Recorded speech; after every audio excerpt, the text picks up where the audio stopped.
Friends, आज मैं एक ऐसे फर्टिलाइज़र के बारे में बात करूंगी जो पौधे के संपूर्ण विकास के लिए ज़रूरी पोषक तत्व उपलब्ध कराएगा। इसके साथ ही प्लांट की मिट्टी को भी उपजाऊ बनाएगा, क्योंकि फर्टिलाइज़र ऐसा होना चाहिए जो प्लांट में ग्रोथ के लिए और फूल आने के लिए ज़रूरी हो, उसके साथ ही प्लांट की मिट्टी में ज़रूरी न्यूट्रिएंट्स को उपलब्ध कराए। क्योंकि यदि प्लांट की मिट्टी उपजाऊ नहीं होती है तो हम किसी तरह का भी फर्टिलाइज़र यूज़ करते हैं, वह प्लांट को फ़ायदा नहीं पहुंचाता है।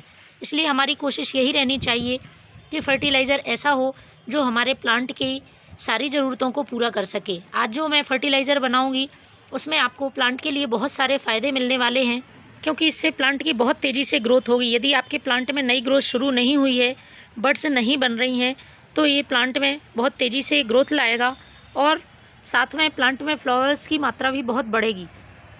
क्योंकि न्यूट्रिशन की कमी से प्लांट में फूल बनने से पहले ही कलियां गिरने लगती हैं, तो ये कलियां नहीं गिरेंगी। Nitrogen, phosphorus, potassium, calcium, magnesium जैसे तत्वों से भरपूर ये फर्टिलाइज़र प्लांट को बहुत मजबूत बनाएगा। जड़ें मजबूत होंगी, ब्रांचेस मजबूत होंगी और बहुत अच्छी मात्रा में कलियां बनेंगी, जो कि समय से पहले नहीं गिरेंगी और फूलों का आकार बड़ा होगा।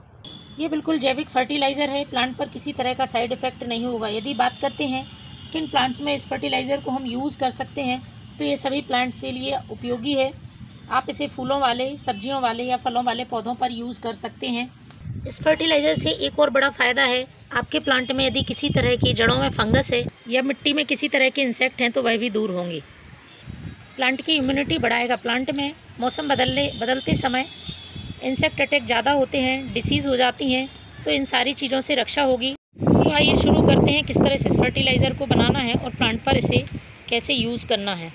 तो मैंने ये एक खाली जार ले लिया है। तो सबसे पहले हमें लेना है ये गोबर की खाद। गोबर की खाद यदि आप गार्डनिंग करते हैं तो आप सभी के पास उपलब्ध होगी, लेकिन गोबर की खाद आपको पुराने गोबर की खाद लेनी है, ताज़े गोबर की खाद नहीं लेनी है। तो मैंने तकरीबन 2 मुट्ठी गोबर की खाद ले ली है और इसे इस जार में डाल देना है।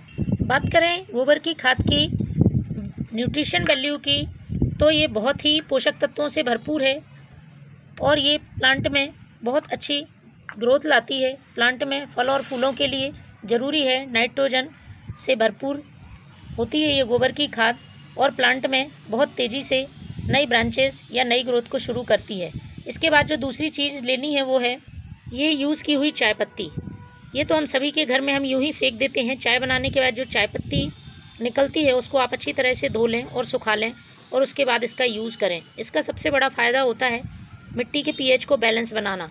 मिट्टी के पीएच को एसिडिक कर देती है और एसिडिक मिट्टी में प्लांट बहुत अच्छी फ्लोरिंग करता है। तो आपको 1 चम्मच इसको ले लेना है और इसके साथ ही इसमें नाइट्रोजन होती है। नाइट्रोजन भी प्लांट की ग्रोथ के लिए ज़रूरी एलिमेंट है, तो ये दोनों चीज़ें आपको रखनी है। इसके साथ जो तीसरी ज़रूरी चीज़ है वो है ये गौमूत्र। गौमूत्र प्लांट की इम्यूनिटी को बढ़ाता है, मिट्टी में लगने वाले किसी तरह के इंसेक्ट या फंगस को दूर करता है और बहुत सारे पोषक तत्वों से भरपूर होता है। आप किसी भी प्लांट में इसका यूज़ कर सकते हैं, बस आपको इसकी मात्रा का ध्यान रखना होता है। तो गौमूत्र में एक ढक्कन तकरीबन आपको 5 से 8 ml गौमूत्र का यूज़ करना है। उसके पहले मैं इसमें पानी डालूँगी। 1 लीटर पानी डाल देना है आपको और ये मैंने गौमूत्र ले लिया है। गौमूत्र आपके प्लांट में कमाल का असर दिखाता है। आपके प्लांट में बहुत तेज़ी से ग्रोथ होती है और बीमारी लगने की आशंका बहुत कम हो जाती है। तो इसमें मैं ये 5 से 7 ml गौमूत्र डाल दिया है। इसके बाद चौथी जो ज़रूरी चीज़ लेनी है वो है ये गुड़।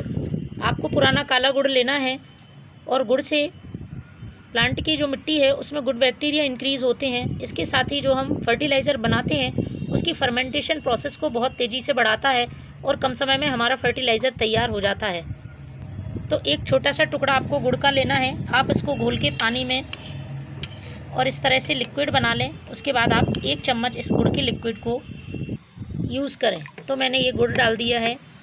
इसके बाद इसे आपको अच्छी तरह से मिक्स करना है और इसको हमें 2 से 3 दिन के लिए रखना है। हर दिन आप थोड़ा सा इसको ढक्कन खोल के और इसकी गैस रिलीज़ करते जाएं। 3 दिन बाद मैं आपको बताऊंगी ये किस तरह से बनकर तैयार है, उसे कैसे यूज़ करना है। 3 दिन बाद फ्रेंड्स कुछ इस तरह से हमें ये फर्टिलाइज़र मिलेगा। इसे अच्छी तरह से मिक्स कर लेना है और इसमें हमें सादा पानी मिलाना है।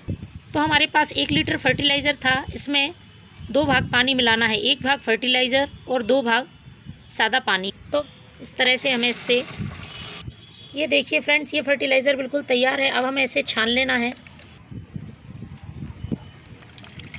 छानने के बाद ये फर्टिलाइज़र प्लांट में डालने के लिए बिल्कुल तैयार है।